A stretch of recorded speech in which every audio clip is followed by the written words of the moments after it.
နာရီ36နာရီကြာအောင်အစာမစားဘဲနေလိုက်တဲ့အခါခန္ဓာကိုယ်ထဲမှာတကယ်ဘာတွေဖြစ်ပျက်သွားလဲဆိုတာခင်ဗျားတို့စဉ်းစားဘူးပါသလားအဲ့ဒီချိန်သွဲမှာခန္ဓာကိုယ်ကမယုံနိုင်စရာကောင်းတဲ့ပြောင်းလဲမှုတွေကိုလှုပ်ဆောင်သွားတာပါပထမဆုံး4နာရီကြာမှာတော့အစာကြေစနစ်ကရပ်တန့်သွားပြီးအင်ဆူလင်ဓာတ်တွေအလင်းအမြန်ကျဆင်းသွားပါတယ်အဲ့ဒီခါမှာခန္ဓာကိုယ်ကစုဆောင်းထားတဲ့တကြားဓာတ်တွေကိုအားအင်အဖြစ်ပြောင်းလဲအသုံးပြုဖို့ခလုတ်ကိုစတင်နှိပ်လိုက်ပါပြီ8နာရီရောက်မှာတော့သွေးတွင်းတကြားဓာတ်စတင်ကျဆင်းလာပြီးခန္ဓာကိုယ်ကအရန်သိမ်းဆည်းထားတဲ့အင်အားတွေကိုထုတ်သွင်းဖို့ပြင်ဆင်ပါတယ်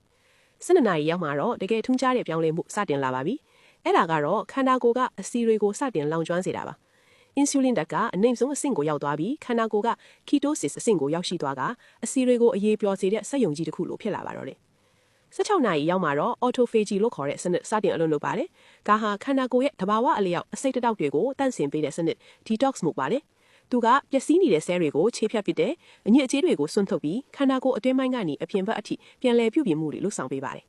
24နာရီကြာသွားတဲ့အခါမှာတော့ဆဲရီပြန်လည်ပြုပြင်တဲ့အလုပ်ကအရှိန်ဟုန်အမြင့်ဆုံးကိုရောက်သွားပါပြီ။အခုဆိုရင်ခမရရဲ့ခန္ဓာကိုယ်ကအစီတန့်တန့်ကိုပဲလောင်ကျွမ်းစေပြီးဆဲတစ်ခုချင်းစီကပိုပြီးတန့်ရှင်းလန်းဆန်းစွာနဲ့အလုပ်လုပ်နေပါပြီ။30နာရီရောက်မှာတော့ကြီးထွားဟော်မုန်းတွေအစမတန်မြင့်တက်လာပြီးကြွက်မားဒီကိုကာကွယ်သလိုခန္ဓာကိုယ်ပြန်လည်ကျန်းမာလာအောင်လည်းကူညီပေးပါတယ်။36နာရီပြည့်တဲ့အခါမှာတော့ခန္ဓာကိုယ်ရဲ့ autophagy စနစ်ကအမြင့်ဆုံးအဆင့်ကိုရောက်ရှိသွားပါပြီ။တေဆုံးနေတဲ့ဆဲရီကိုအကုန်တန့်စင်ဖယ်ရှားပစ်တဲ့တီရှူတွေကိုအသစ်ပြန်လည်ဖြစ်ပေါ်စေပြီးအစာကြေစနစ်နဲ့ဇီဝကမ္မဖြစ်စဉ်တွေကလည်းအကောင်းဆုံးအလုပ်လုပ်နေပါပြီ။